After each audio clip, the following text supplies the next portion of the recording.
Have you ever heard this line, "Your children are not your children. They are the sons and daughters of life's longing for itself"? Do you feel something stirring inside? A sentence that seems simple, yet carries within it an entire universe of profound philosophy, touching the very core of existence, of motherhood, fatherhood, and the sacred freedom of every soul. It is not a dry proposition, but a wake-up call. And that is only one of countless gems we will unveil together today. Have you ever paused, truly paused, amid the bustle of life, to contemplate the real meaning of love, of marriage, of the work you pursue for your entire life, or even emotions that seem opposite, like ultimate joy and deepest sorrow? Not the definitions imposed by society, but their essence, their most primal nature. Be honest with yourself. Perhaps not. Or perhaps we have simply been too busy to find the answer. If your answer is yes, or even if you have just realized that you never have, then welcome to a special journey, an adventure of the mind. This journey takes us to a mystical city named Orphalese, where a wise prophet, a man who understands the ways of life, Almustafa, has lived for 12 years. 12 years in which he has sown seeds of wisdom, understanding, and compassion in the hearts of the people there. But now, after more than a decade, his ship is already anchored in the harbor, and he is about to depart, returning to the island homeland he left long ago. Before stepping onto that fateful vessel, the people of Orphalese, with all their reverence and longing, have gathered and begged him to share one last time his teachings, his counsel, his guiding light on every aspect of life that has weighed on their hearts. And that is where we will begin. In the time ahead, perhaps 90 minutes, perhaps a little more, we will listen together to every word, every sentence of Almustafa, not only with our ears but with our souls, through the genius pen of Kahlil Gibran in the immortal work The Prophet. This is not merely an ordinary reading, nor a dry lecture. This is a silent yet powerful dialogue with your own soul, a door opening into deeper layers of self-understanding, of your relationship with the world around you, of the meaning of existence.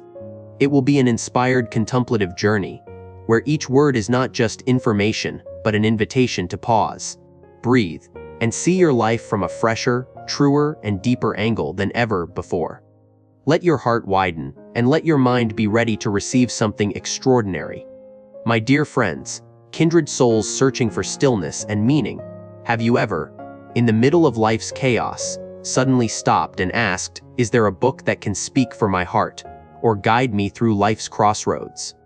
Today, we will explore together one of humanity's greatest treasures, The Prophet, also known as The Prophet, by Kahlil Gibran. Before we go deeper into each page, I want to briefly introduce Kahlil Gibran, an extraordinary man from Lebanon. He was not only a romantic poet, an artist whose paintings overflowed with feeling, but also a profound philosopher who spent his entire life contemplating the great questions of existence. His works, especially The Prophet, have crossed all barriers of time and geography, touching the hearts of millions around the world. This is not just a book, but a silent teacher, a spiritual companion of humankind. And this is not an ordinary book reading video either, but an experience called A Journey with the Prophet in a humanized audiobook style. What does that mean?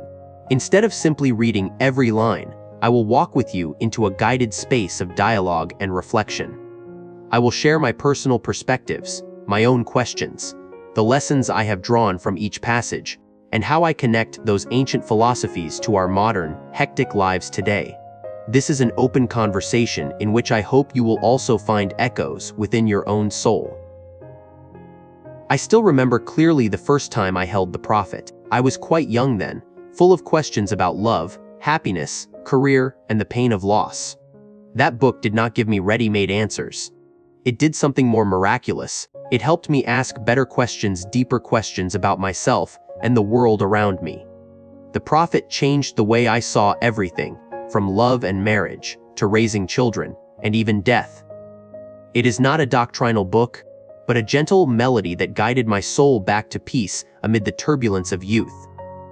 From that deeply personal experience, I want to share this journey with you. So, prepare yourself for a quiet and soulful experience.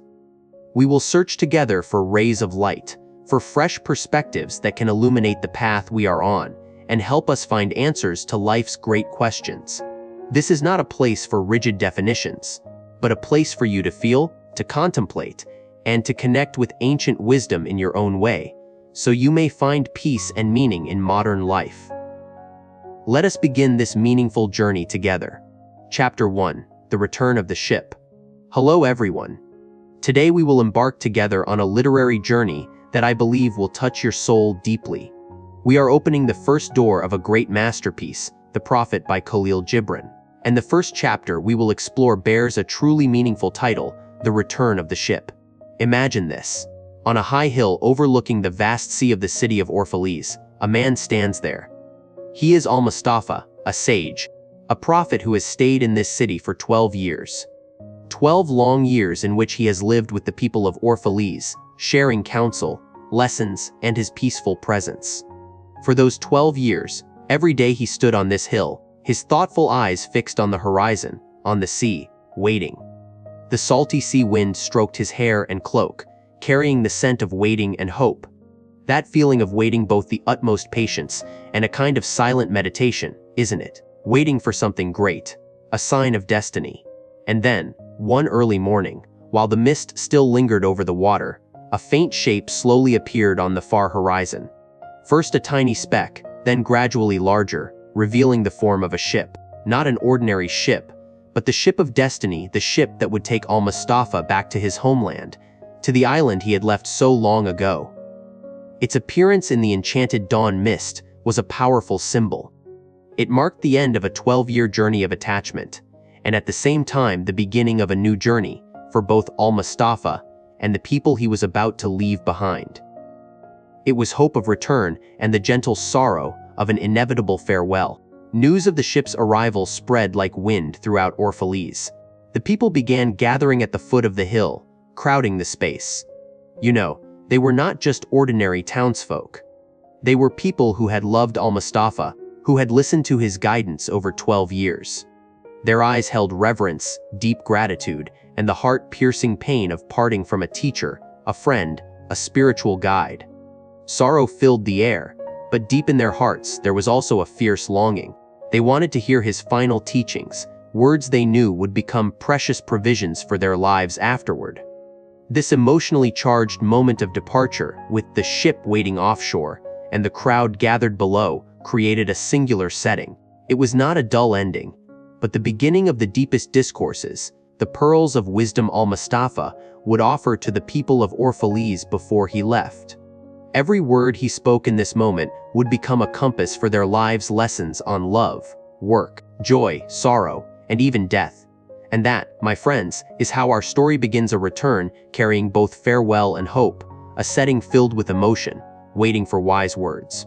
Let us continue to explore the next chapters of The Prophet and see what Almustafa shares.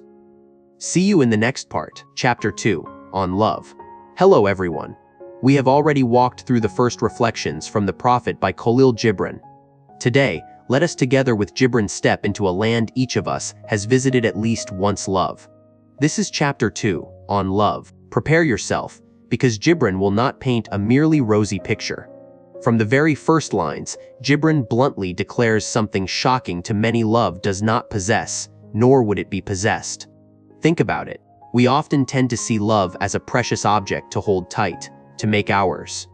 But Gibran is different. He wants us to see love as a free river flowing, pouring, not confined by any banks. It is like trying to clutch a handful of sand. The tighter you grip, the more it slips through your fingers. Love is the same. Grip too tightly, and it is no longer itself. This is a hard lesson, especially since we are often taught that to love is to belong to each other. Gibran calls us to free love from the chains of possession, so it can truly flourish in freedom. But Gibran does not stop there. He also says that love crowns us and it crucifies us. Sounds contradictory, doesn't it? A crown is glory, honor. When we love, we feel greater, more beautiful, life more meaningful. Love grants us ultimate joy, the feeling of deep connection, of being part of something larger. It lifts us up and makes us shine. But what about crucifixion? That is the trials, the pain, the sacrifices love demands. Love forces us to face the hidden corners of our own souls, our fears, our wounds. It sharpens and shapes us, carving away what is imperfect, sometimes through suffering. Like a sculptor, love chisels our souls into a more complete work. That process is never painless. And the crucial point is that these two sides are inseparable. The crown and the crucifixion are two faces of the same coin of love. One cannot exist without the other. So if love contains both joy and pain, both crowning and crucifying, how can we love fully? Gibran invites us to accept it all. Accept the ultimate happiness when love blossoms, and the deep sorrow when it faces trials. Do not try to keep only sweetness and reject bitterness. For it is tears and trials that make joy more meaningful and profound. True love is not a flawless road of roses, but a journey through sun and rain, dawn and dusk. Every step, gentle or thorny, contributes to our growth. To reach wholeness in love, we must open ourselves to the entire spectrum of emotions it brings. All of this leads to Gibran's final counsel on love freely and without binding. This is not love without care, but love that respects the other's independence and your own. It is giving without demanding return, allowing the one you love to be themselves, not the version you want them to become. A love that does not distort or control, but simply exists, blooms, and flies free, is the strongest love.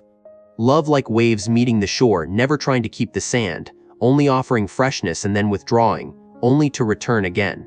So, my friends, Chapter 2, on love is not a dating manual. It is an invitation to look deeper into love's sacred and sometimes challenging nature. It teaches us that love is not only happiness, but also trial, and a path to maturity. Reflect on this. In the next chapter, we will explore another equally vital aspect of life: marriage. See you there. Chapter 3 on marriage. I remember the first time I read what Gibran wrote about marriage, I was astonished. He does not see marriage as a bond, a gilded cage, or a dry contract, but as a sacred connection where two souls find each other and rise together. And perhaps the most powerful image he offers to illustrate this is the pillars of a temple. He says the pillars of a temple stand apart, yet together they support one roof. They do not press so close as to dissolve into one another, but the independence and strength of each pillar is the foundation of the temple's total strength. Imagine if we tried to force two pillars into one. Would the temple stand, or would it collapse from losing the balance and steadiness of each individual?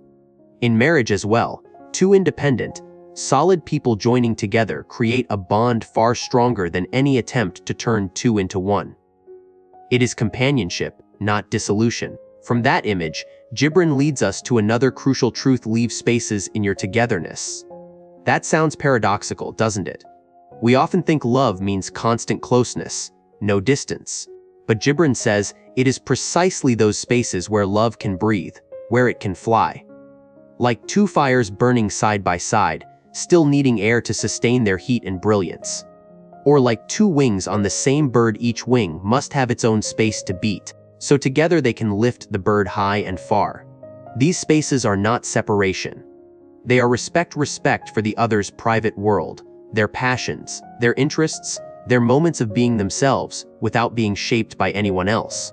It is where each person can recharge, explore themselves, and then bring something new back to share with the one they love. When we give each other space, we give each other freedom. And true love, especially love within marriage, must be nourished by freedom and respect, not possession or control.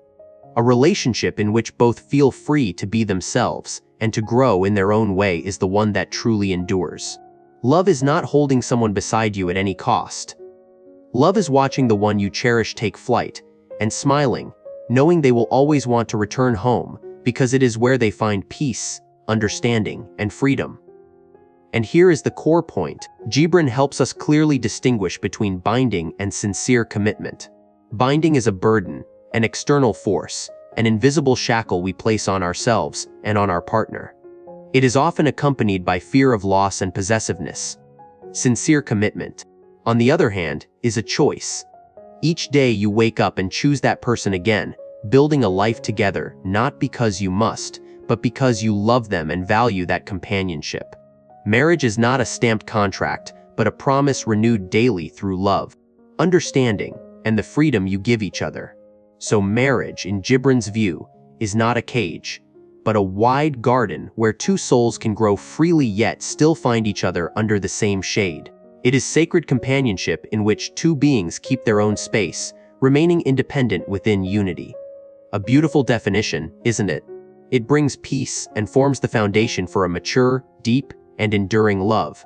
Reflect on this. Chapter 4 on Children.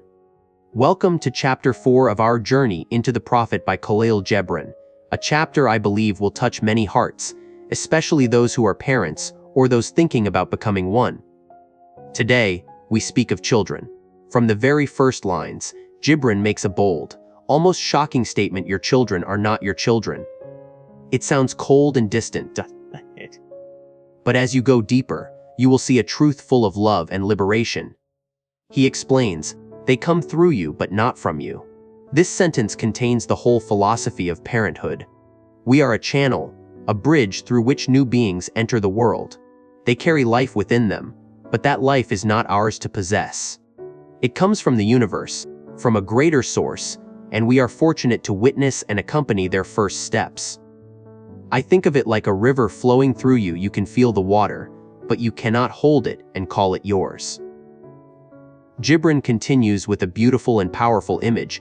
Parents are the bow, and children are the living arrows that are sent forth. Imagine an archer. The strength of the bow is not in keeping the arrow, but in bending, in drawing back fully, to send the arrow far and high toward its own target. Our role is not to determine the arrow's path completely, but to provide the strongest launch. We bend ourselves, sacrifice, endure, not to impose our will on children, but to give them the strength and trajectory they need to reach their own future. This leads to an essential message: love them, but do not impose your thoughts upon them.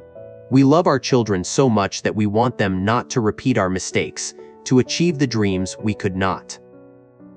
That is instinct. But Gibran reminds us that their souls dwell in the house of tomorrow, which we cannot visit, not even in our dreams. That means children have their own journey, their own map of life that we cannot fully see or control. Parenthood is not about building a copy of ourselves, or a perfect version shaped by our desires. It is about helping them become their own unique, complete selves. Sometimes it is hard to let go, to watch them walk a path different from what we hoped. But that is precisely when we must learn to trust their journey. Trust that they have enough inner strength, enough wisdom to find their own way, and that we are there to support, to be a refuge when needed, not a remote controller. So Gibran's counsel is not to abandon responsibility, but to change how we understand it. It is an invitation to step back, breathe deeply, and see children as independent souls, full of potential, traveling through their own discovery of the world. Our task is to give them wings, not a gilded cage. This may be one of the greatest gifts of love we can offer our children. Thank you for listening. See you in the next chapter. Chapter 5 on Giving. Welcome back to our journey of discovering the pearls of wisdom from the Prophet by Kahlil Gibran. Today we stop at Chapter 5 on Giving. It sounds simple and familiar, doesn't it? Each of us has given or received something at some point. But Gibran is not only talking about handing over an object. He goes deeper, touching the very core of the true meaning of giving. First, let us contemplate with Gibran the difference between giving possessions and giving oneself. He writes that there are people who give very little from their riches, and they do so only because they want to be praised, to make their image look good in the eyes of others. And that very desire for praise makes their gift meaningless. On the other hand, there are those who give everything they have, not because they possess so much, but because they truly understand the meaning of giving. They give from their own soul, from an open heart. This always makes me reflect on the line, you truly give only when you give of yourself. It is not just sending away a material item, a sum of money, or a service. It is giving your precious time, your sincere listening, your compassion and understanding. It is sharing a part of your soul, a piece of your heart with someone else, without expecting anything in return. It is your presence, the energy and love you spread. A person may give a great deal of money, but if there is no presence of the self, not even a trace of the heart within it, does that gift truly carry deep value? So what prevents us from giving fully? Gibran tells us that the fear of lack, the feeling that we do not have enough, is the greatest barrier. We fear that if we give too much, we will not have enough for ourselves, that our resources are limited. This fear turns us into people who try to hoard, to cling to what we have, instead of trusting in life's abundance. Gibran sees this fear as an illusion, a veil that hides the truth that we are already abundant, that we are only channels. We do not own anything, we are merely stewards, transmitters. And here Gibran opens a beautiful vision. When we give of ourselves, we lose nothing. On the contrary, we are merging into the great current of life. Imagine yourself as a river. It does not keep water for itself, but keeps flowing, refreshing all things, nourishing life. And then it is replenished by streams and rains, in an endless cycle. Giving is how we connect with that current, becoming part of the infinite exchange of energy and love of the universe. To give unconditionally, to give oneself, not only enriches the life of the receiver, but also enriches our own life. It expands the heart, deepens empathy, and brings a sense of peace and fulfillment that no material thing can match. When you give of yourself, you do not just give a part of you, you discover your whole self. It is a way to live fully, to feel a profound connection with all things. Chapter 6, on eating and drinking. Today, I want to go deep with you into a subject we practice every day, often many times a day, but rarely stop to think about: eating and drinking. It sounds simple, doesn't it? But for Gibran, this is not just an act of survival. It is a miniature universe, a sacred ritual we often miss. In Chapter 6, on eating and drinking, Gibran invites us to turn every meal into an act of worship. It sounds strange, doesn't it? Worship of what? Not any specific deity, but life itself. A deep gratitude for the endless cycle of nature that has given us life. Think about it. Every bite we put into our mouths is a crystallization of earth and sky, of sunlight, rainwater, the labor of farmers, and even the sacrifice of other living beings. A grain of rice, a stalk of vegetables, a piece of meat does not simply appear. They are gifts. They are things that once lived, that absorbed the essence of the universe, and then offered life to us. And when we eat, we are absorbing the essence of an entire ecosystem, an entire miraculous process. Gibran offers a very beautiful image when he speaks about drinking wine. He writes that drinking wine is remembering a time long past and singing to other seasons. It is not merely tasting fermented grapes, but tasting time, memory, seasons that have passed, and hope for seasons to come. It is a hymn to the unending cycle of life in which everything is linked and flowing. Drinking a glass of wine, or simply a cup of water, is also an act of connecting us with the infinite current of life. So how can we practice this in our busy modern lives? My suggestion is simple: eat mindfully. Do not just eat to finish the meal. Take a few moments before you begin to breathe deeply. Look at the food and feel its fragrance. Think about the journey of that food to reach your table. Who planted it? Who harvested it? Who prepared it? When you chew, chew slowly, sensing each flavor and texture. Do not rush through the meal while your mind is elsewhere, scrolling a phone or watching TV. Let the meal become a full present moment, a moment of connection, of deep gratitude to earth and sky, plants and animals that have sustained us. I believe that when we do this, a meal will no longer be a mere duty or habit. It becomes a source of energy that nourishes not only the body but also enriches the soul. It reconnects us with Mother Nature, with the rhythm of the universe, and with ourselves in a deeper way. Because in the end, every meal is a reminder that we are an inseparable part of life. And every time we lift a cup or pick up chopsticks, we are joining the most ancient sacred dance of the universe. Let every meal be an expression of gratitude, a moment of love and reverence. Chapter 7, on work. Welcome back to my channel. We have gone through the first 6 chapters of the Prophet together, and I believe each chapter opens a fresh perspective on life. Today we enter Chapter 7, a subject that all of us experience daily in one way or another: on work. From the first lines of this chapter, I felt as if Gibran wanted to completely overturn our usual definition of work. Most of us tend to see work as a burden, an obligation, something we must do to earn a living and pay bills. But Gibran is different. He says, work is love made visible. It sounds vague, doesn't it? Love made visible. What does that mean? Gibran is not only talking about producing a product or a service. He is talking about the spirit we put into it. When you are a carpenter and you make a table, if you do it with care, with the desire to bring beauty and usefulness to those who will use it, that is your love for the craft and for life expressed in the form of that table.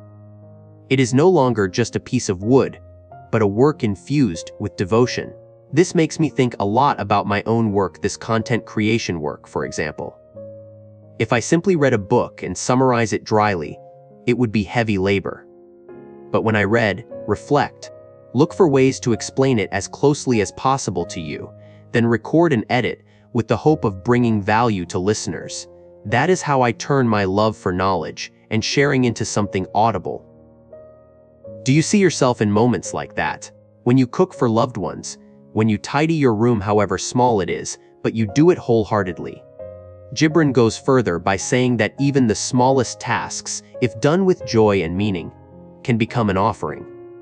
A gardener watering plants with passion, a cleaner making a space spotless with the hope of bringing freshness, they are not merely doing their jobs.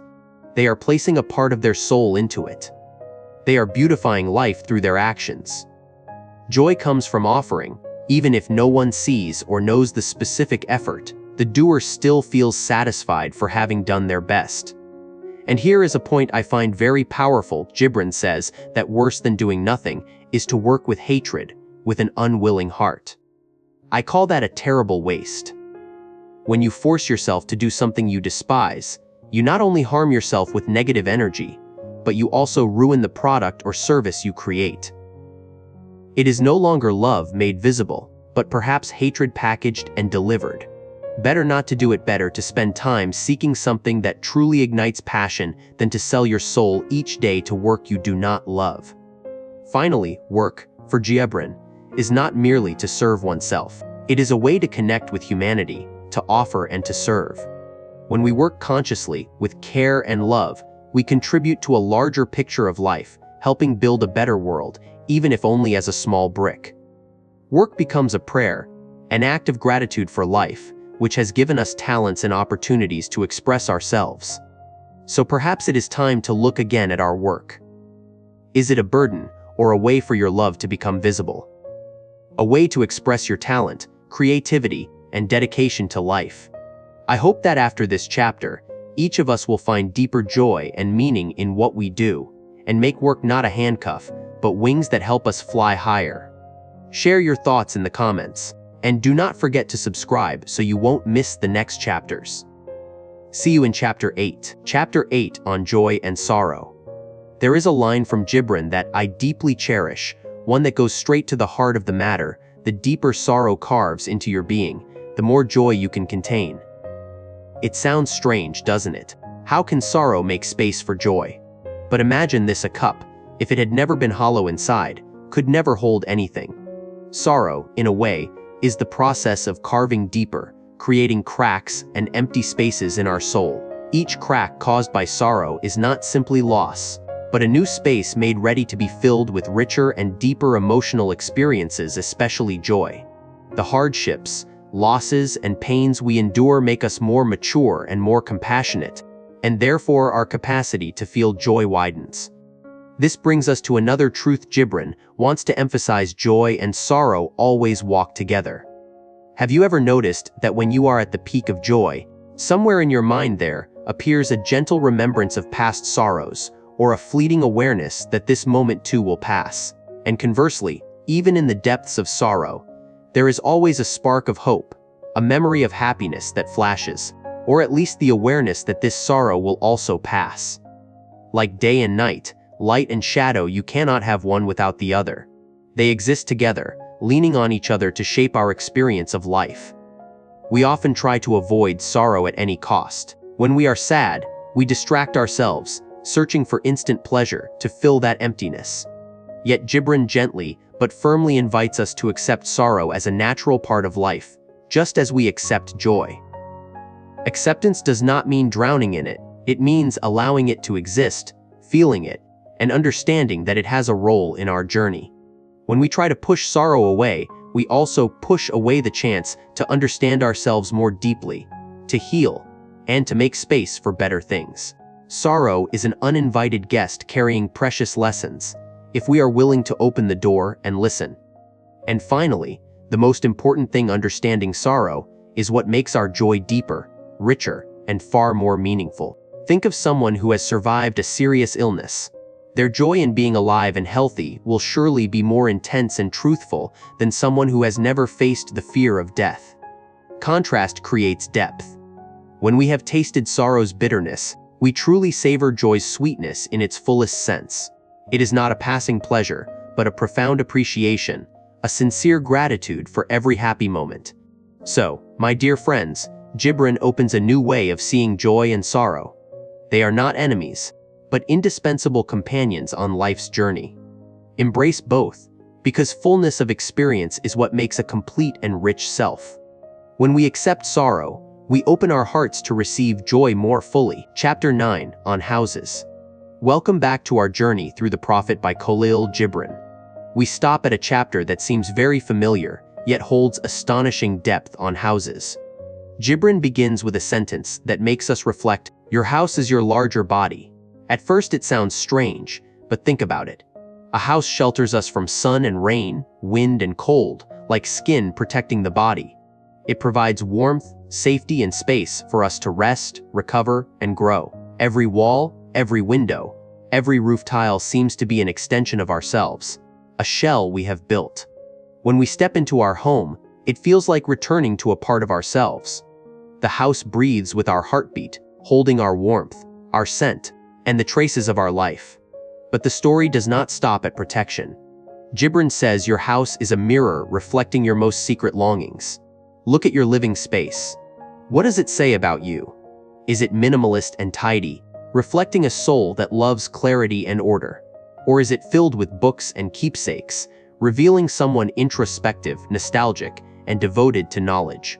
Every corner, every color, the way you arrange things, these are the silent language of your soul. A house is not only where we live, but where we are. It holds unspoken dreams, guarded secrets, joys and sorrows already lived.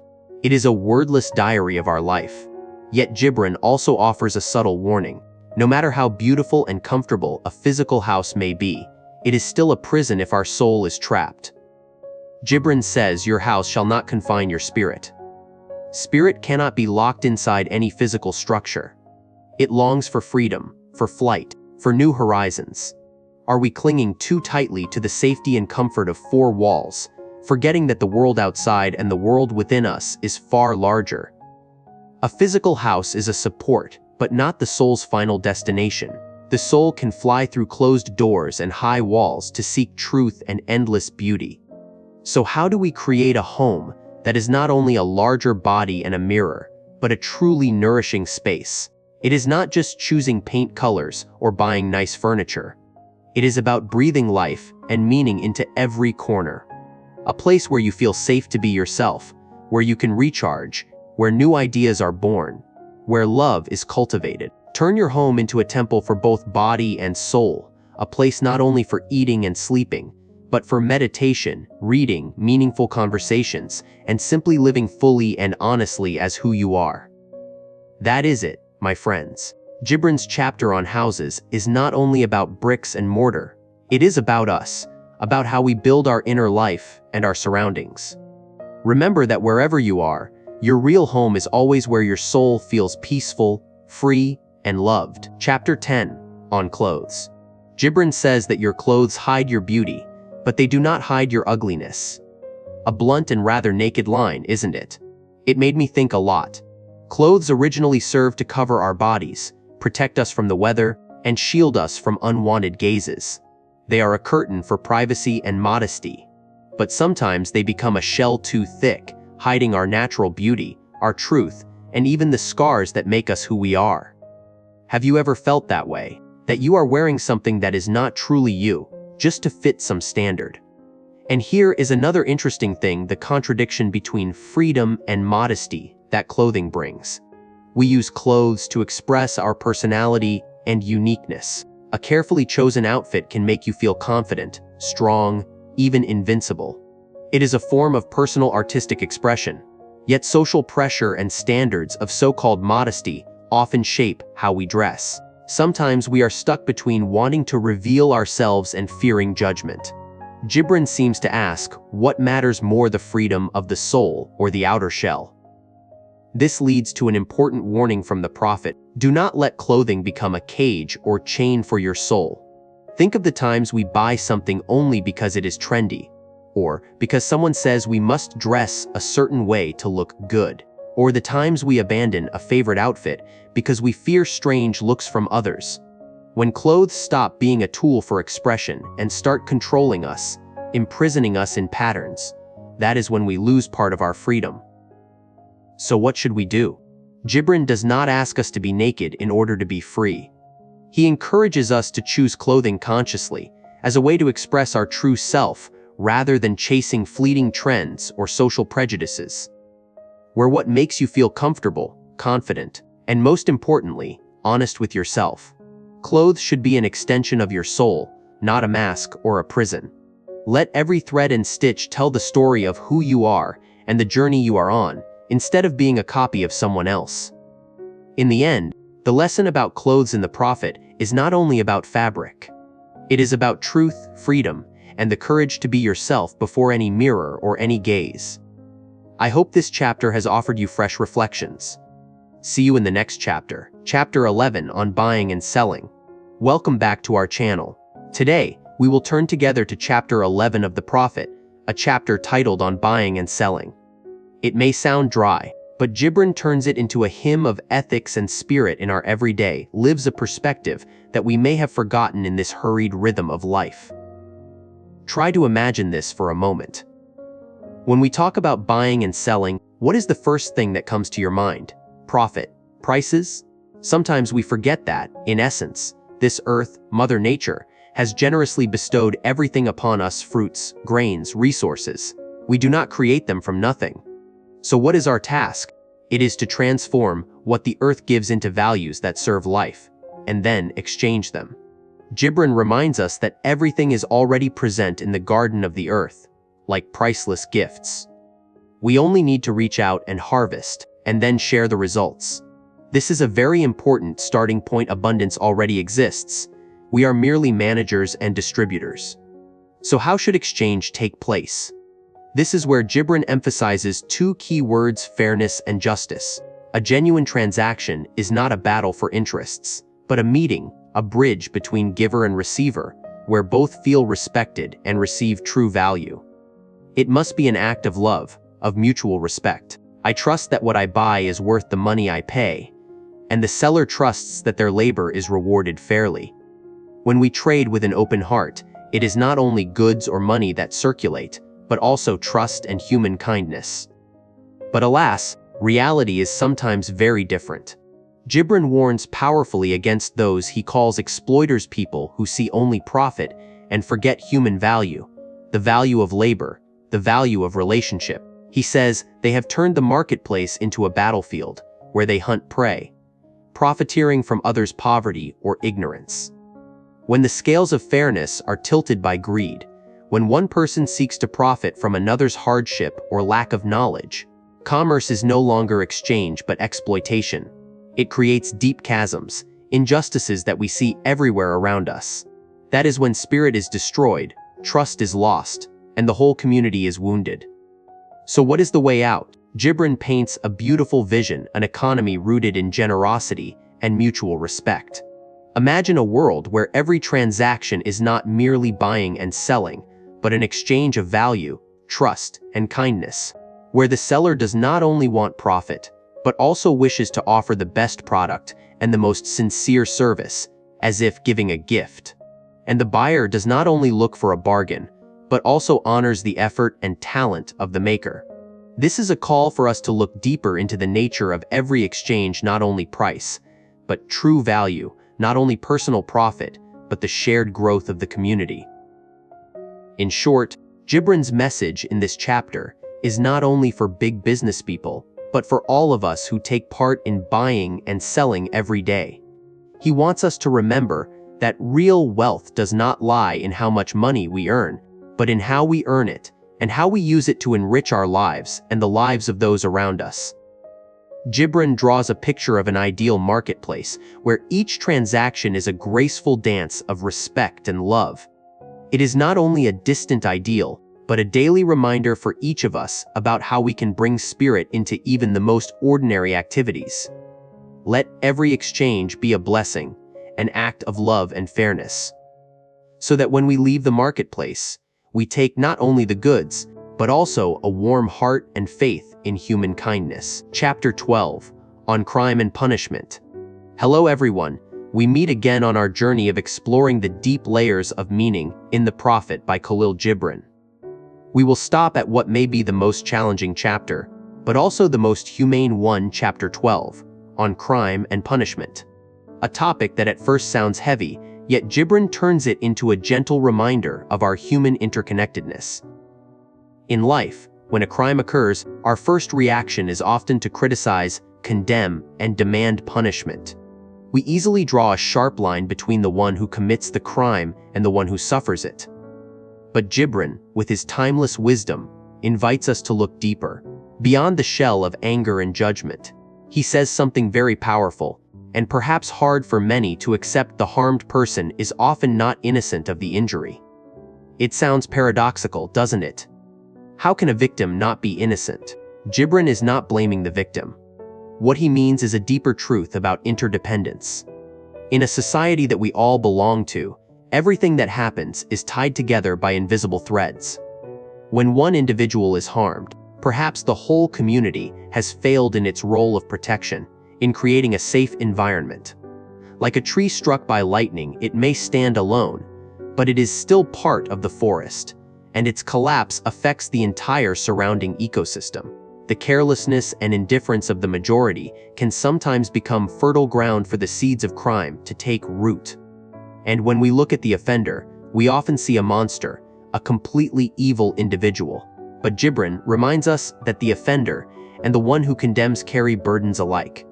The criminal may bear the weight of conscience, torment, and social isolation, and the one who judges, the magistrate, also bears a burden no less heavy: the burden of power, the responsibility of deciding a human fate, the burden of distinguishing right from wrong in a complex world. Both are human, both have fears and weaknesses. Our judging gaze can sometimes be part of the burden they carry. This brings us to another core point: the responsibility of society in creating an environment that nurtures crime. We often point at the individual, but have we been brave enough to look into the mirror of ourselves? A child raised in violence, in a lack of love, in social injustice, how easily can that child become an upright citizen? Our society, with widening gaps between rich and poor, with pressures of life bearing down, with prejudice and discrimination, are we unknowingly creating cracks, wastelands where crime can grow? Gibran does not imply forgiving every wrongdoing, but he wants us to understand that when someone falls, it is not only their fall, it is also a shared scar of the whole community. So what should we do instead of merely judging? Gibran calls for empathy and compassion. Empathy does not mean agreeing with wrongful acts. It is the ability to place ourselves in another's position, to understand the pains, circumstances, and forces that push them to the edge. Compassion is not weakness. It is the strength to see humanity in every person, even in their darkest moments. Instead of seeking revenge, let us seek healing and restoration. Instead of only building prisons, let us build stronger, fairer communities where every person feels loved and valued. This chapter is not an excuse for crime, but a profound reminder of human fellowship and our intimate ties to one another. It challenges us to step beyond ordinary judgment and see every issue with an open heart and an understanding mind. For when one person commits a crime, a part of us is in pain, and only when we truly understand this can we hope to build a world with less crime and more love. Chapter 13 on laws.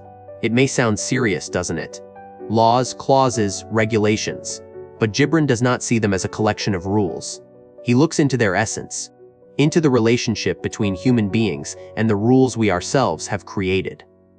The first thing Gibran makes us reflect on is an ironic paradox. We are the ones who create laws, who set limits and norms, yet we live in fear of violating them. We worry about punishment, condemnation, losing freedom. This fear can sometimes be greater than the fear of doing wrong morally. It is as if we build a cage for ourselves and then fear the cage we made. Laws are, at their core, born to create order, to protect us from chaos, so that each person can enjoy a safe and free space to live. Their noble purpose is to free human beings from injustice and threat. But then what happens? Over time, those threads of order can become invisible chains that bind us. We find ourselves trapped in a maze of overlapping and complicated regulations. Sometimes the very laws meant to bring freedom become burdens that hinder growth, creativity, and even the joy of living. Gibran offers a striking, haunting image. When you dance, you also fear stumbling over the chains beneath your feet. Picture it. Life is a colorful dance. We step forward, we experience, we pursue passion, yet every step must be cautious. We fear we might unknowingly step on a rule or barrier we did not even know existed. That invisible fear makes our dance no longer free or expansive. It forces us to self-censor, to shrink back, instead of unfolding our full potential. So what should we do? Gibran is not calling us to destroy all laws. He wants us to look deeper into the true nature of law and of human beings. He believes that deep within each of us, there is a moral compass, a voice of conscience and truth. That is the light guiding just and fair actions. Instead of obeying laws mechanically and blindly, we must listen to that inner voice. We must understand that laws should be tools for living better, for achieving justice and shared happiness, not prisons that confine spirit and free will. When laws become outdated, when they no longer serve humanity's higher purpose, or when they conflict with our deepest conscience, that is when we must question, reflect, and even seek to change them. Remember, laws are made by people, and they should serve people. Do not let them become our masters. True justice and rightness do not live in texts alone, but in the hearts and minds of each person. Let your inner moral compass be your true guide. Chapter 14, on freedom. When we hear the word freedom, what is our first reaction? Perhaps the image of breaking free, tearing off every chain, escaping material and spiritual constraints. We dream of a life without limits, with no one telling us what to do, with no burdens. But Gibran offers a different, far deeper perspective. He says that when the longing for freedom becomes a yoke, that is the moment you are no longer free. It sounds paradoxical, doesn't it? Think about it. When you are obsessed with being free, with doing only what you want, with escaping every constraint, then that inner pressure, does it not become a kind of imprisonment? You no longer live in the present. You live in pursuit of something invisible, an ideal of freedom you may never reach. You are chained by the very idea of liberation, instead of truly living as yourself. It is a burden we place on our own shoulders, as heavy as any physical chain. So what is true freedom? Gibran suggests that freedom is not when your days are without worry and your nights without want and grief. It sounds upside down, doesn't it? We often think freedom means escaping the negative, but Gibran wants us to see that real freedom is the capacity to embrace all of it. It is when you can face anxiety, lack, and sorrow without feeling defined or bound by them. It is liberation from the expectation of a perfect, problem-free life. Freedom is when you can fully experience every range of life, from joy to sorrow, from abundance to scarcity, while keeping inner peace. Often, the greatest chains are not outside us, but inside our own minds. Limiting beliefs we create: I am not good enough, I do not deserve it, I cannot do that. Invisible fears that keep us in our comfort zone: fear of failure, fear of judgment, fear of loneliness. Or past wounds we keep holding, letting them shape our present and future. We draw boundaries, build walls, and stop ourselves from discovering our potential, from living fully. Have you ever asked yourself what prisons you are building for yourself? Fears, judgments, or unrealistic expectations you place on yourself and others. These are invisible ropes, yet the most powerfully binding. So, how do we move beyond self-imposed limits and find freedom? Gibran invites us to find freedom in acceptance and in living fully with reality. Acceptance does not mean giving up or refusing to change what can be changed. It means recognizing and flowing with life's currents, however rough they may be. It is the ability to say yes to every experience, pleasant or painful, because all of it is part of your life. When you stop resisting what is happening, when you allow yourself to experience every emotion and circumstance, honestly, that is when you are truly free. Freedom is when you do not need to change the outer world to feel at peace, but find peace within the very world you live in, with all its worries, lacks, and sorrows.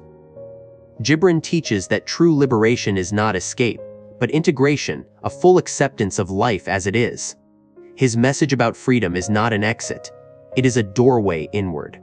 It invites us to look deeply into our soul, to loosen the chains we created ourselves, and to find liberation in our capacity to accept, to love, and to live fully in every moment, whatever it may be. Thank you for listening. Take a little time to reflect on what limits you are placing on yourself, and how you might find freedom in accepting reality. See you in the next chapter, Chapter 15, on Reason and Passion. Welcome back to our journey through the wonderful book, The Prophet by Kahlil Gibran. Today we will pause at a chapter that is close and essential to each of us. Chapter 15, on Reason and Passion. With his familiar delicacy and depth, Gibran helps us see these two not as enemies, but as indispensable companions in creating a whole soul. He paints a beautiful image. Our soul is like a ship. On that ship, reason is the sturdy rudder. It steers, it keeps the ship on course, away from dangerous reefs. It is the compass, the map, helping us see direction and destination clearly. And passion. Passion is the wind-filled sails, the powerful energy that drives the ship forward with speed, excitement, and the yearning to reach open seas. Passion is the flame that lights the voyage, the force that makes us keep moving. Imagine a ship with only a rudder and no sails. It would remain still, no matter how the rudder turns. It has a clear route in mind, but lacks the drive to truly depart. That is the person who lives only by reason, logical and careful, yet lacking fire, breakthrough, and the joy of discovery. Life becomes safe, but also dull, confined within self-made frames, without flight or experiences beyond the comfort zone. The ship of reason stays stuck in the harbor of safety, never touching new horizons. Conversely, what if there are only sails and no rudder? The ship would surge forward without direction, however strong the wind. Full of energy, it could easily be swallowed by mighty waves or crash into cliffs without warning. This is the image of a life driven only by passion, without the guidance of reason, a fierce flame that may burn itself out, leading to impulsive decisions, unnecessary risks, and finally exhaustion. Passion without reason is like a flood without banks, sweeping away everything, including itself. What Gibran wants us to see is the miracle of harmony, rudder and sails working together. Reason steers the ship, showing it the path you want, while passion provides the power to move and reach that goal. A whole soul is when reason and passion do not fight, but support and complete one another. Reason becomes the wise guide of passion's fire, helping it burn in the right place and time, without waste or harm. Passion breathes life into reason's plans, turning dry ideas into strong, inspired action. Then the ship of the soul not only goes in the right direction but also moves with the needed speed, crossing all storms to reach the shore of happiness. So how do we cultivate both in our lives? Allow yourself blazing dreams and fierce longings. Do not be afraid to step forward or face challenges to pursue what you love. At the same time, train your mind to think, analyze, and plan. Spend time reflecting, learning from experience, and seeking wisdom. Let reason reveal a sound direction for passion, and let passion energize reason's decisions. Then our lives will have not only purpose, but also joy, not only safety, but also adventure. We will be not only dreamers, but also doers, not only thinkers, but also deep feelers. On the path of self-discovery and self-completion, balancing reason and passion is the key to becoming the most whole version of ourselves. And Gibran opens that door for us with words that are both profound and vividly alive. Chapter 16, on pain. Hello, When we hear the word pain, many of us may shudder and want to avoid it at all costs. We often see pain as a punishment, something we must endure or get over as quickly as possible. But in the Prophet, Kahlil Gibran invites us to view pain through a completely different lens, deeper and full of hope. He says, "Pain is not punishment, but the breaking of the shell that encloses your understanding." It may sound strange, right? But let's explore this together. Imagine pain as a healer, a gifted physician who does not come to punish us for our mistakes, but to heal us. Sometimes, to remove disease, the healer must use a scalpel, must cleanse a wound, even though the process can be very painful and uncomfortable. The pain of the soul is the same. It tears open the shells, the illusions we have built, the things we once believed were true but now hold back our growth. It exposes the hidden wounds that need healing, even if the process can leave us exhausted. This leads us to another truth Gibran reminds us of: to truly feel the depth of joy, we must pass through pain. Have you ever thought that without darkness we would never truly appreciate light? Without bitterness, sweetness would become meaningless. That contrast makes life rich and multidimensional. Pain is the measure, the boundary that, once crossed, makes joy brighter and more meaningful many times over. It is like this: only after you have made it through a great storm do you truly feel the value of a sunny day. And here is the hardest part, but also the most important part: trusting the healing process, no matter how painful it is. Do you trust the healer's hands? Even if the medicine is bitter, even if the incision stings, you still know it is for the final purpose: health. Similarly, when pain knocks on your door, try to change your perspective. It is not an enemy, but a demanding guest carrying an important message. Allow yourself to feel it, do not run away, because only when we face it can we truly begin the healing process from within. And the miracle is this: after the old shells are broken, after the wound is cleansed, new doors of awareness slowly open. Pain can help us re-examine our values, remove what is unnecessary, and cherish simple moments more deeply.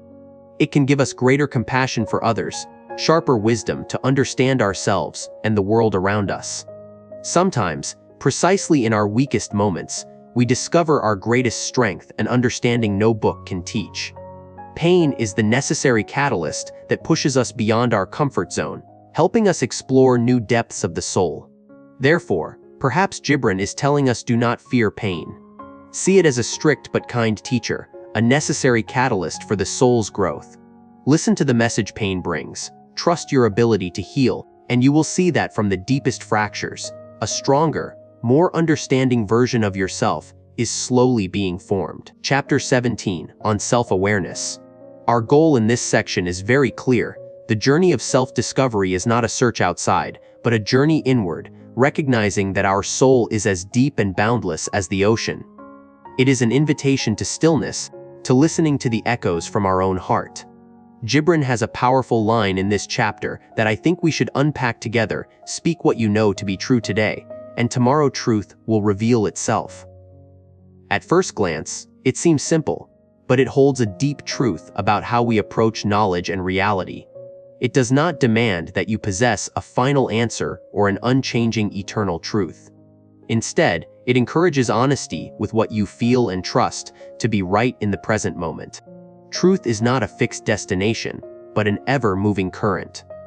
What you know today may be only a small piece, and when you dare to speak it, dare to live by it, you open the door for larger, deeper pieces to reveal themselves tomorrow. It is trust in the process, in the evolution of awareness.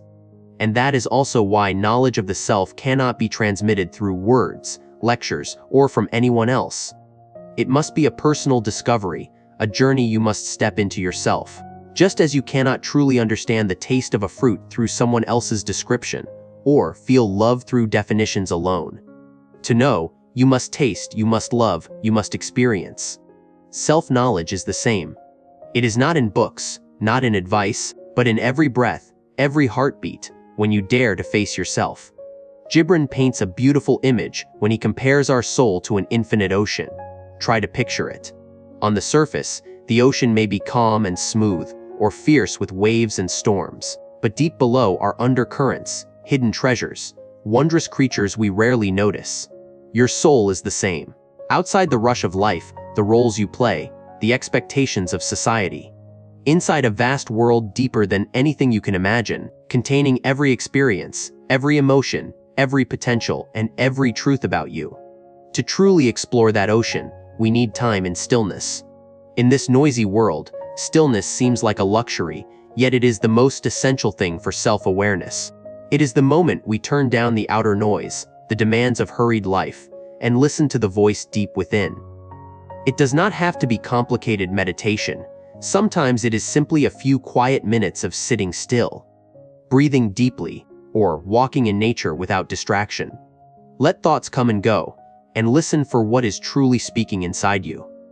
It might be a sudden idea, a sense of peace, or even a difficult truth you have avoided for a long time. The journey of self-awareness is unending an adventure into the limitless ocean of your own soul. Yet I believe that every step, every moment of stillness you give yourself, brings immeasurable richness to your spirit. Tell me, how do you usually find stillness for yourself? Chapter 18 on teaching. In modern society, we often imagine the teacher as a container of knowledge, whose task is to pour that knowledge into students' minds. But Gibran paints a completely different picture, far more beautiful and profound. For him, the true teacher is not someone who fills, but someone who guiding students to the threshold of their own mind. So what does a teacher give? Gibran says, they do not give their wisdom. That sounds paradoxical, doesn't it? Because wisdom cannot be transferred from one person to another like an object. It is a personal journey. Instead, a true teacher gives their students faith and love. Faith in each person's ability to discover for themselves, and love large enough to patiently walk alongside them.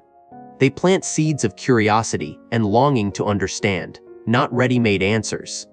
This leads to another core idea each of us already carries within ourselves, a treasury of knowledge and potential. You might wonder, how can a child have knowledge inside? Aren't we supposed to teach them everything?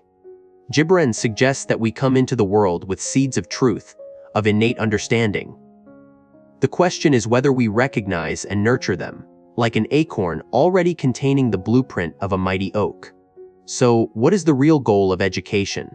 Not stuffing, but awakening the latent potential, the truth sleeping within each soul. The teacher is like a gardener who does not create the seed, but creates the best conditions for that seed to sprout and grow strong. They help students find their own path, rather than walking only the path the teacher has drawn. This is the crucial difference between transmitting information and inspiring learning. Information is everywhere today, from books to the internet. But inspiration is a fire that must be kindled. A great teacher doesn't just tell you what. They awaken in you the desire to know why and how. They don't only open the door to knowledge, they give you the key to discover an entire universe for yourself. When we redefine the teacher's role this way, education becomes a journey of self-discovery, an empowerment, not a passive process of receiving. Gibran invites us to reflect: are we teaching, or are we guiding? Are we delivering, or are we inspiring? I hope these reflections give you a fresher and deeper perspective on education, wherever you stand within it. Chapter 19, on friendship. Now we will go deeper into one of the most beautiful and profound chapters of Kahlil Gibran's masterpiece, The Prophet. Chapter 19, on friendship. Gibran does not merely talk about friendship, he elevates it into a sacred gift, a space where we find harmony, comfort, and just as he says, where your needs are met. It is not simply a social relationship, it is an essential part of the soul. Imagine friendship as a field where you continually sow love, care, and trust. And in return, you harvest gratitude, understanding, and boundless appreciation. There is no need to rush. It grows over time, nourished by sincerity, by shared moments, and by silence as well. Like a farmer patiently tending the land, we too need patience to cultivate friendship, so that the loveliest flowers of connection can bloom. In this busy world, we often look for purpose in every relationship and interaction. We want to know what we will receive, what we can gain. But true friendship needs no purpose beyond its own existence, not to use, not to demand anything. It is simply presence, unconditional understanding, Have you ever felt at peace just knowing a friend is there, even without words or actions? That is the beauty of purposeless friendship. It exists because it is itself a gift that needs no reason. Gibran also speaks of sincerity and silence in friendship. Sincerity is the foundation, when you dare to be yourself without hiding or pretending, knowing your friend will receive you as you are. And silence, that is the miracle. Sometimes a glance, a hand held, or simply sitting quietly together says more than 1,000 words. Silence in friendship is not emptiness. It is filled with deep understanding and absolute trust that both of you are there for each other without having to prove or explain anything. Finally, think about sharing joy and sorrow with a friend. When joy comes, we want to share it so that it doubles and spreads. But perhaps the most meaningful sharing is sorrow. The sorrow does not disappear, but the burden seems halved. The friend who listens does not judge, does not offer hollow advice. They are simply there, carrying the weight with you, walking through the storm beside you. In those moments, the deepest needs of our soul are met: the need to be understood, accepted, loved without condition. That is when friendship truly becomes a refuge and a place of peace. So friendship is not just an ordinary social bond. It is a sacred gift, a priceless treasure Gibran reminds us to cherish. Cherish your friends. Take time to nurture that field of friendship, so that each day we may harvest flowers of gratitude and comfort from the sacred ground. Chapter 20 on words. In Chapter 20 of The Prophet, Kahlil Gibran brings us to a profound view of both the power and the limits of language. The first thing he says about words truly moves me. He compares our thoughts to a bird of the sky, but when we try to express them in words, they are trapped in a cage.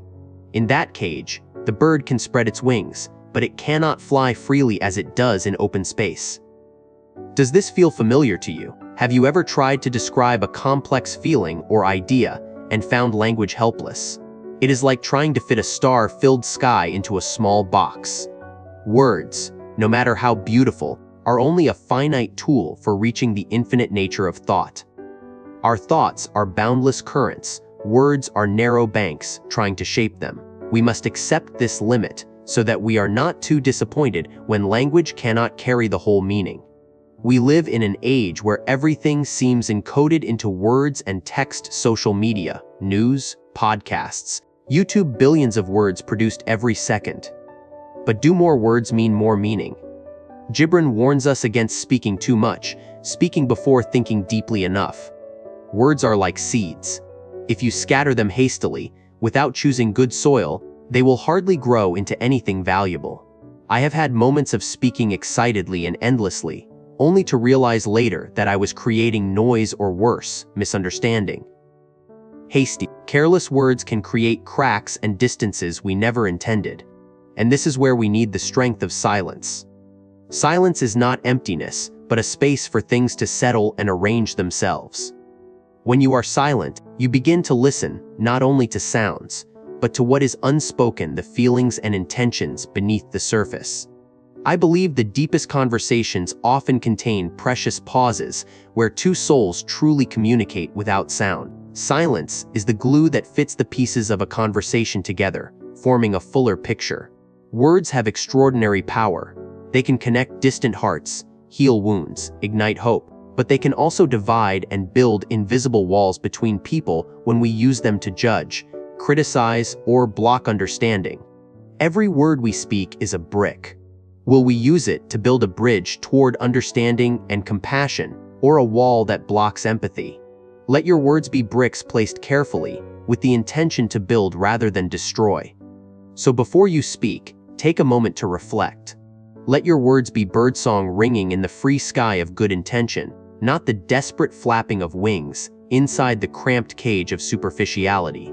Let us use words to build a world in which we truly understand each other more and love each other more. Chapter 21 on time. We humans tend to be obsessed with measuring time, don't we? We divide it into hours, minutes, seconds, days, months, years. We feel bound to it, swept along by it, but Gibran says that this is only the way we try to grasp something that cannot be grasped. Time cannot be divided and cannot be measured. Imagine this: can you cut a river into separate segments? Can you mark a point on the river and say this is the past, this is the present, this is the future? But the nature of the river remains a continuous flow, unceasing, from source to sea. Time is the same. It is an eternal reality without a clear beginning or end in the way we imagine. Our measuring is only an illusion, a tool the human mind creates in order to try to understand something greater than itself. And here is the most wonderful thing: the infinite within you, your soul, your deepest essence, recognizes the boundlessness of life. Gibran wants us to understand that we are not finite beings trapped in a brief linear timeline. Deep inside each person, we carry a seed of eternity. We are capable of sensing and merging with that infinity. When you feel a moment fully, when you are completely immersed in something, you are touching that infinity. You are stepping out of the limits of clocks and calendars. So if time is an eternal flow and we carry infinity within, what is the best way to live? It is to live fully in the present moment. Do not let yourself be pulled too much into regret over the past or anxiety about the future. Gibran invites us to trust life, to trust the sacredness of this moment. When you are truly present, when you eat slowly, when you listen to a friend with your whole heart, when you look at a flower with complete attention, you are living infinitely. You are experiencing time in its true nature, an unbroken stream of present moments. And when we live so fully, we will see that the past and the future are not separate entities detached from the present. They are only extensions of the present. The past is a collection of present moments that have been lived. The future is a collection of present moments waiting to be lived. Picture a tree, its roots the past, its trunk the present, and its branches reaching outward, the future, are all part of one living, continuous being. No moment exists independently. Everything is part of this eternal flow. Gibran ends this chapter with a powerful message. When we learn to see time this way, we will no longer be its slaves. Instead, we become free people who know how to enjoy each moment, each breath, knowing that every second is a gift, an expression of life's infinity. Reflect on this. When you drink a cup of tea, when you take a walk, when you talk with a loved one, try to live fully in that moment. Feel the eternal current of life flowing through you. And you will see that time is no longer a burden, but a beautiful dance of which you are a part. Chapter 22, on good and evil. In society, we often build two solid walls. One side is good, the other side is evil. We try to separate, classify, and label everything and everyone. But Gibran invites us to break down those walls, to see that the good within you cannot be separated from the evil within you. He says you are a tree with both flowers and fruit and roots deep in the earth. How can you say one part is good and one part is bad? Gibran gives us a beautiful image to explain this. Imagine your life is a ship setting sail. The good within you is the rudder. It helps you steer, hold your course, guide the ship through storms to the shore. It is choice, it is the will to do what is right. And evil, he likens to the mast. The mast catches the wind and creates the force that drives the ship forward. Without the mast, the ship can only stand still or drift aimlessly. It is instinct, energy, desire. Both are necessary. A ship cannot have only a rudder without a mast, and it cannot have a mast without a helmsman. They are two aspects of the same voyage, the same existence. You need both to steer the ship of your life fully. And here is what Gibran truly wants us to reflect on. Evil is not a mysterious, dark force from outside that tempts or destroys you. No, it is part of you. It is an aspect of the self that is not yet enlightened, not yet understood. It is good being tortured by its own hunger. Hunger for what? Hunger for love, hunger for recognition, hunger for peace, hunger for meaning. When those hungers are not met in a healthy way, they can become distorted, expressing themselves outwardly in forms we call evil. For example, someone who craves power, a form of hunger to be seen, to control, may act cruelly to achieve it. Evil in that case is not an inherent nature, but a warped expression of an originally wholesome longing. So instead of struggling to eradicate what we call evil in ourselves, Gibran invites us to practice self-awareness. Look deeply within, find which hungers are smoldering, which parts of yourself are longing to be seen and loved. When we understand that evil is only the cry for help of wounded good, we can begin to heal, begin to reconcile these two aspects. Good and evil are not lifelong enemies that you must choose between. They are two notes in the same symphony, creating the complexity and beauty of who you are. Accepting both is not excusing wrongdoing, it is the path to wholeness, to a more generous heart and a more mature soul. Chapter 23, on prayer. Hello everyone, we have walked together through many wonderful chapters of Kahlil Gibran, and now we will pause at a chapter that may completely change how you think about something familiar. Chapter 23, on prayer. Have you ever thought of prayer as an act of asking, a way to beg, or a place to express your deepest fears and desires?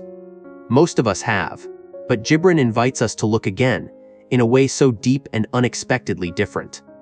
For him, prayer is not an act of asking, but an expansion of the self into a living space. It is a state of profound connection with the universe when our soul merges into the eternal flow of life.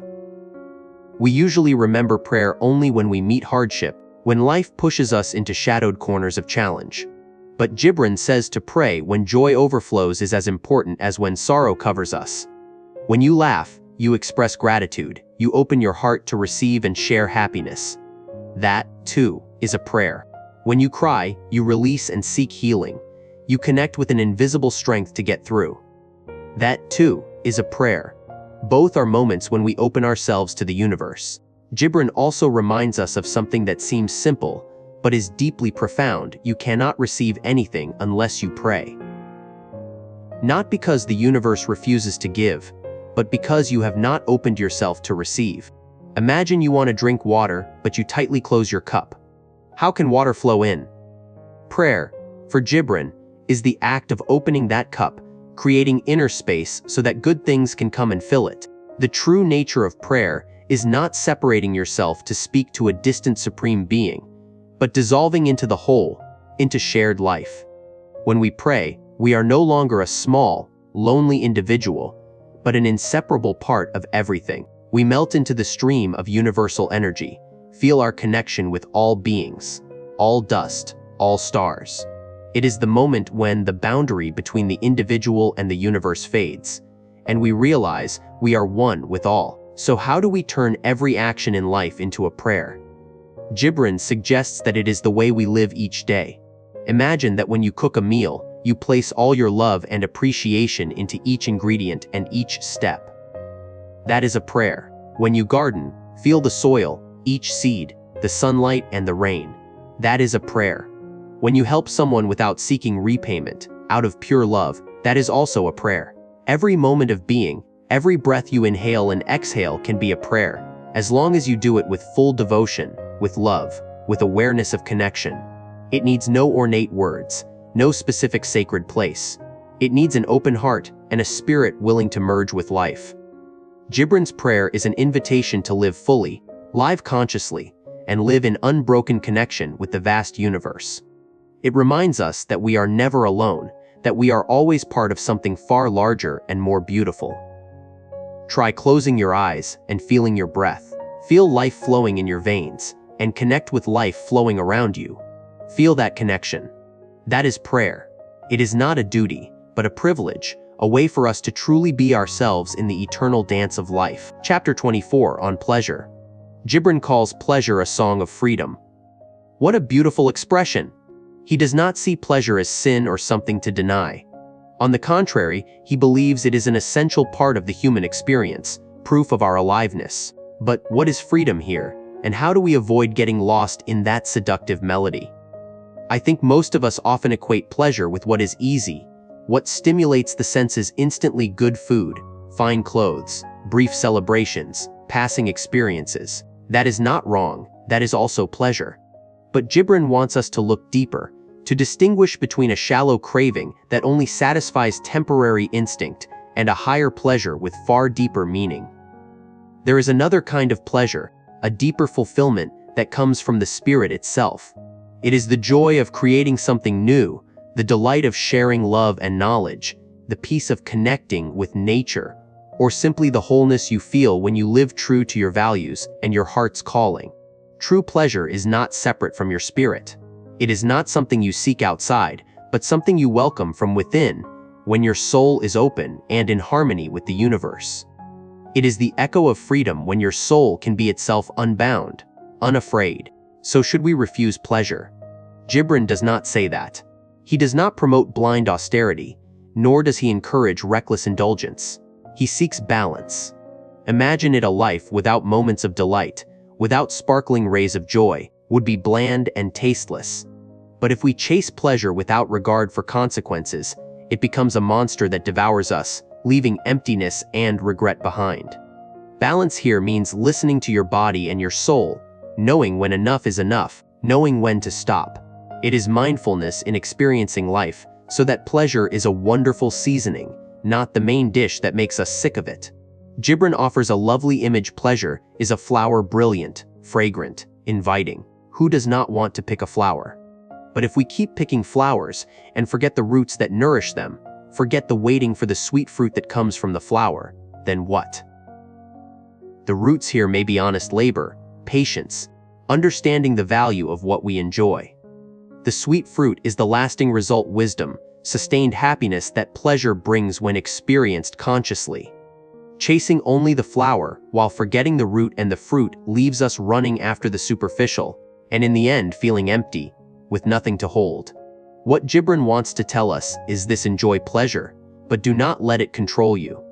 Let it be a companion, a source of inspiration, not a cruel master. Because if we blindly chase immediate cravings without reflection, the cost may be deep regret, the loss of real values, strong relationships, and even losing ourselves in life. Let pleasure be a true song of freedom, where your soul can soar, yet remain firmly grounded in understanding, self-respect, and love. Thank you for listening. See you in the next chapter, Chapter 25, on beauty. Where do we usually look for beauty? In our reflection in the mirror, in what the naked eye sees, in standards society sometimes imposes. Gibran takes us much farther than that. He says, beauty is not something to be weighed or measured, not a mold of any kind, but life itself, when life lifts the veil from its holy face. Think about this for a moment. The beauty Gibran speaks of is not in the outer shell.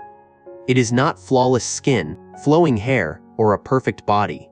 Those are only fleeting reflections, like a ray of sunlight dancing on water. But true beauty, the beauty Gibran wants us to feel, lies deep within us. It is the light of the heart, the purity of the soul, the truth we radiate. That beauty never fades, never erodes with time. It endures. Gibran explains that beauty is harmony, truth, and life itself. It is the perfect resonance you feel when you stand before a magnificent sunset, or listen to a great piece of music, or witness an extraordinary act of kindness.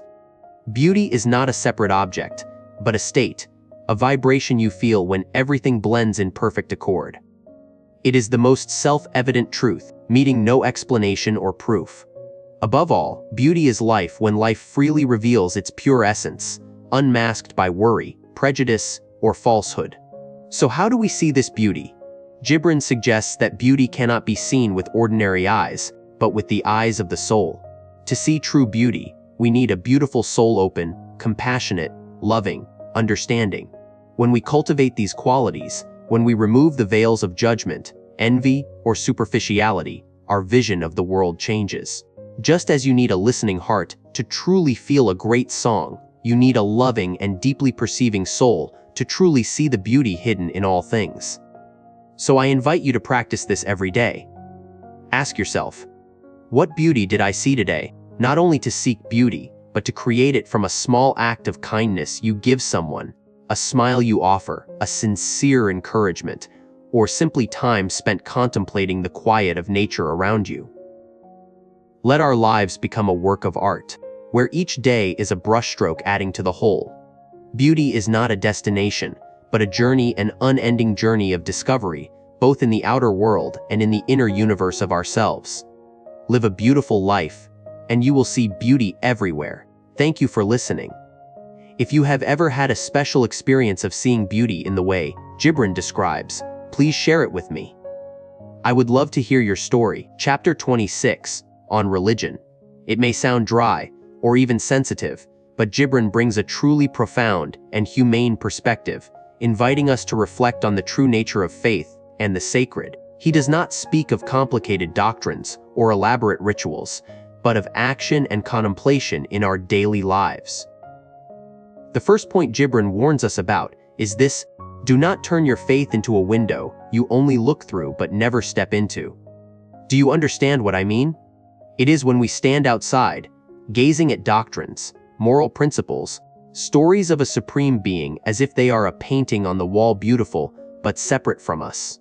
We may read them, know them, even argue about them. Yet we do not let them seep into life. Do not turn them into concrete action. Do not let them change us from within. Faith, for Gibran, is not a stopping place to admire, but a door that opens onto a road, a journey you must walk into. And here is one of the strongest questions in this chapter: is not your religion all deeds and reflections? So simple, yet it pierces the core. It is not what you say you believe, not the places you go, not the books you read. Your religion is how you live each day, how you treat others, yourself, nature, your patience in hardship, your compassion in the face of pain, your integrity in the smallest choices. That is the most living, most truthful religion. From there, we can see that the sacred is not only present in splendid temples or solemn ceremonies, it can be found in every aspect of life.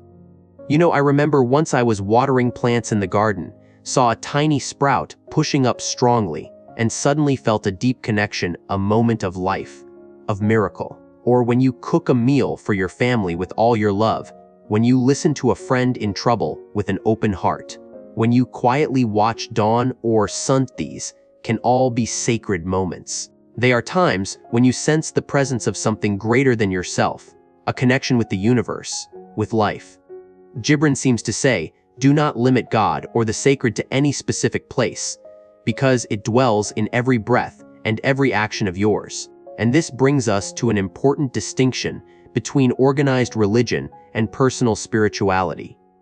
I do not deny the role of organized religions in creating community, maintaining tradition, and providing a moral framework. They can be paths that help people find peace and meaning. But what Gibran emphasizes, perhaps, is that true sacredness lies within you, in your personal relationship with the divine, or with the universe, or with the values you trust. It is not rigid rules, but a free-flowing current, an inner awakening. When religion becomes a cage of forms and laws and forgets its spirit, it can become suffocating. Personal spirituality is when you discover, experience, and feel that sacredness in the depths of your own being. So this chapter is not a sermon of doctrine, but an invitation to live fully with your faith, so that every action and every thought is a prayer, an act of worship. It is a reminder that religion is not something outside us, but the breath, the heartbeat of the life we are living. Take a little time to reflect on this. How is your religion being expressed in your daily life? Chapter 27, on death. Welcome to chapter 27 of our journey, a chapter that many people may feel hesitant to mention on death. From the title alone, Gibran invites us to face a subject we usually avoid, even fear. But instead of fear, he wants us to view it with curiosity and acceptance, as a natural, indispensable part of the cycle of life. This is one of the deepest chapters for me. It made me stop and think for a long time. Gibran says this, and the line truly made me reflect: only when you drink from the river of silence shall you indeed sing. The river of silence, it sounds paradoxical, doesn't it? How can silence help us sing? I think it is when we are most silent, when we leave behind all external noise, all worries, all fears, that we truly connect with our deepest essence. That is when we find our truest voice, a song that needs no sound yet echoes in the soul. Perhaps death is a form of that absolute silence, where we find the final, most complete song of life, a wordless symphony that only the soul can hear. Another image Gibran paints, very strong, is the shepherd standing before the king. Normally, before supreme power, we feel afraid and small, but Gibran's shepherd is different. He is not afraid. He stands proudly, in all his truth and simplicity, with nothing to hide, nothing to regret. Perhaps Gibran is saying that when we face death, we should be like that. Do not be afraid. Stand there with everything you have lived, experienced, become. A life fully lived is the greatest medal we can carry. with no need to bow or tremble. So what is the best way to prepare for death? Not by accumulating wealth or fame, nor by fearing it. Gibran suggests that it is by living a full life. Each moment we live truthfully, love wholeheartedly, and give ourselves completely is a seed of peace for the moment of departure. It is like doing your homework well. When the test comes, you are no longer anxious. When you have lived enough, death is not a sudden enemy, but a familiar guest, a natural stop on the journey. Finally, Gibran does not see death as an ending, but as a return. He compares it to a drop of water returning to the ocean, a speck of dust returning to the earth. We do not vanish. We dissolve into the whole, into the source of life. Death is taking off old garments to put on another form, another state perhaps invisible, yet eternal. It is not the end of existence, but its transformation, an evolution back to the origin where everything is one. When we see death this way, the fear in us seems to melt away. In its place is curiosity about what that return will be like, what that merging will feel like. Gibran gives us a gift, a lens through which departure is no longer a gloomy shadow, but a door leading to deeper understanding of life itself, so that we cherish every breath, every moment, every story we write in our lives. Just live fully, and when the moment comes, stand tall and smile like the shepherd before the king, ready to sing the final song of your life without regret. Chapter 28, The Farewell. We have walked together through so many pages, so many profound philosophies of Almustafa. Now his journey in the city of Orphalese has come to its end. And with chapter 28, we say farewell. There is a strange stillness, mingled with a nameless sadness covering the harbor. The late afternoon sunlight pours down, gilding faces streaked with tears. Almustafa walks slowly, each step heavy with unspoken words, with glances not yet given. With every step he takes, the eyes of the people of Orphalese follow him, carrying so much feeling, so much gratitude. They do not want to part from the light, the comfort he has brought into their lives for 12 years.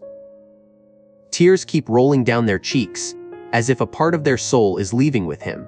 The ship is waiting, the sails already filled with wind, ready to bring him back to where he came from. Almustafa turns back with a compassionate look and a serene smile.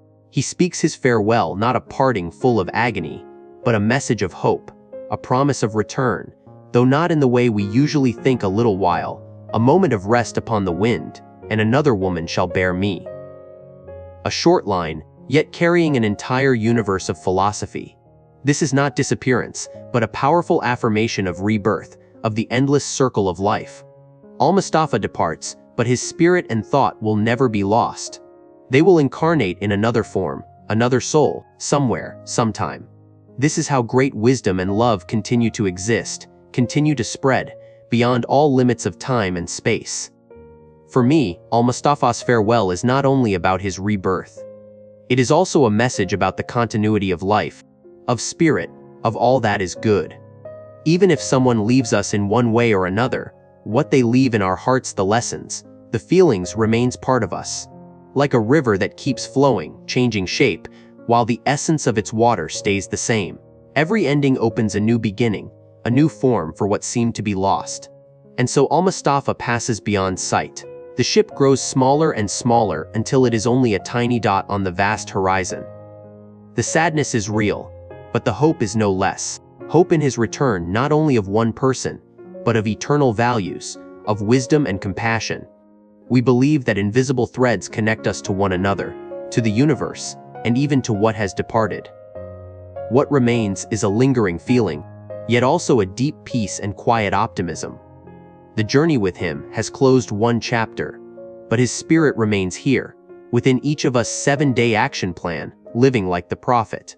We have delved deeply into the beautiful words of Kahlil Gibran in the Prophet. These chapters are not only for reading and reflecting, but for living. So how do we turn those profound philosophies into concrete actions in our daily lives? That is exactly why the 7-day action plan, Living Like the Prophet, was created. This is not a dry checklist, but an invitation for you to experience change, day by day, in a way that Gibran might smile and approve. Consider this a small journey, an experiment for us to truly live like Almustafa, like a prophet in our modern world. Day 1 and 2, Giving and Work. Let us begin the week with the spirit of giving. Gibran says that you give least when you give from your possessions, and that it is when you give of yourself that you truly give. So, in these 2 days, carry out an act of unconditional giving. It can be a sincere compliment, a bright smile to a stranger, spending time listening to someone without expecting anything in return, or even helping a loved one with a small task. What matters is to give without any attachment or calculation. Simply give for the joy of offering. At the same time, seek beauty in the work you do. I know work is not always rosy, but Gibran sees work as love made visible. Try doing something in your work with all your heart. Whatever you are doing, try to find one aspect, no matter how small, that feels meaningful to you. Work not only to finish, but to nurture, to create beauty. Day 3 and 4, Joy and Sorrow and Friendship. Gibran has a very unique view of joy and sorrow. He says that your joy is your sorrow unmasked. On the 3rd and 4th day, I invite you to set aside a quiet period, just about 15 minutes, to reflect on a recent sorrow you have experienced. Do not try to push it away, let it be there, and observe what it wants to tell you. Is there something that sorrow has taught you about life, about yourself? And after that, connect deeply with a close friend. Gibran speaks of friendship as a second self. Not just a social conversation, but share something truly heartfelt, a thought, a feeling that you rarely reveal. Or more simply, listen to your friend with your full presence, without judging, without interrupting, just being fully there for them. Day 5 and 6, Self-Knowledge and Speech. Gibran emphasizes the importance of understanding yourself. On the 5th and 6th day, spend 15 quiet minutes each day. No phone, no music, no books. Just you and your thoughts. Ask yourself, what is truly happening in my soul right now? How do I feel about my life? What do I really want? This is the time to listen to the inner voice that we are usually too busy to notice. Then, practice speaking sincerely. Gibran speaks of words like a river that sometimes you wish would fall silent. Pay attention to what you say. Before speaking, ask yourself, is this necessary? Is it kind? Is it true? Focus on saying what you truly think and feel, but with respect and awareness. Day 7, Love. On the final day, we devote ourselves entirely to love. The chapter on love is one of Gibran's finest. Express love for others without expecting anything in return. This can be an anonymous act of kindness, a word of encouragement to someone you just met, a caring gesture toward a loved one, or simply holding a loving, open attitude toward the world around you. Feel the freedom of giving without any strings attached. Let love flow through you like a river, pure and unselfish. This is a 7-day action plan to begin living the philosophies of the Prophet. The goal is not perfection, but awareness, practice, and experience. Consider this a starting point for a deeper journey into yourself. Which day will you start with? Or is there another suggestion you want to try? Share your feelings in the comments. 3 core messages. After everything we have explored together through each page of the Prophet, I want you to carry these 3 essentials with you. 3 messages Gibran has skillfully wrapped up like a compass for your life journey. The first message sounds paradoxical yet profoundly deep: freedom in connection. Gibran teaches us that true love is not possession, but liberation. Think of an oak and a cypress. They stand beside each other, roots intertwined, yet each tree rises independently under the open sky, receiving sunlight and wind in its own way. True love, marriage, and friendship, according to Gibran, should be like that. They nourish independence and give each other space so that each person can remain themselves, can still grow and flourish. When you love someone, let them be free, because it is in freedom that love truly takes flight and endures. That is the foundation for the deepest and most meaningful bond, where 2 souls walk side by side without being bound. Second, Gibran reminds us of the harmony of opposites. Life is not a monotonous straight line, but an endless dance of things that seem to clash. Joy and sorrow, reason and passion, good and evil, they do not cancel each other out, but coexist and support each other to create the full picture of existence. You cannot know complete joy if you have never tasted deep sorrow. Reason lights the way, but passion ignites the flame of living. And even evil is a part through which we recognize the value of good. Gibran encourages us to embrace everything, not to avoid any part of life, because only in that totality do we find peace, understanding, and a truly whole life. Everything has its place and meaning. And finally, the message that embraces all things are one. This is a powerful reminder that we are not merely separate individuals, but inseparable parts of something greater, the universe itself.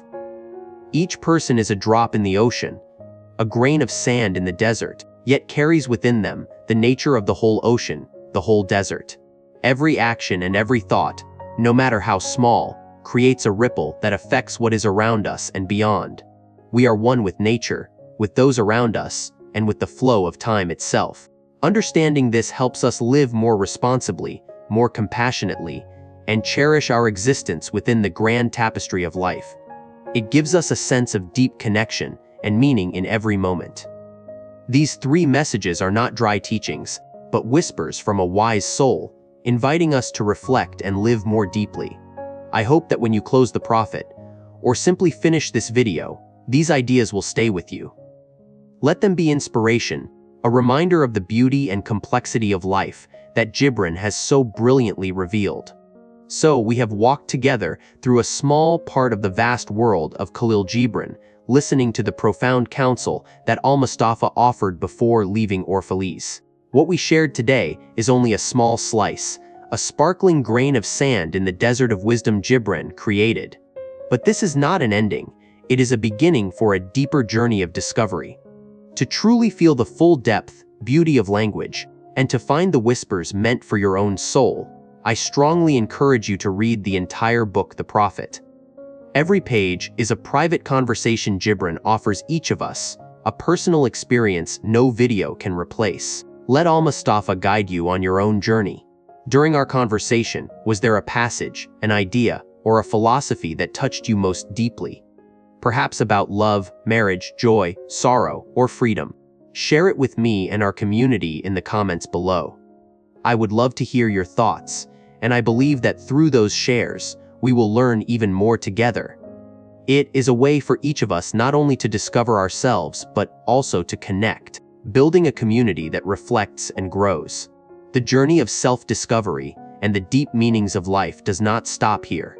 If you enjoy storytelling in the style of an audiobook, infused with personal perspectives, if you want to continue exploring valuable life philosophies from great works, do not forget to hit subscribe to our channel. That helps you not miss any videos we pour our hearts into, so that we can reflect and grow with you. And finally, if you feel that Gibran's words or the reflections we just shared have value and might reach someone you care about, a friend who needs a profound piece of advice or fresh inspiration, do not hesitate to share this video with them. Sometimes, the right message at the right time can light up an entirely new path. Remember, life is an unending journey of learning and growth, and I am glad to accompany you on that path. Thank you for listening. See you in the next video.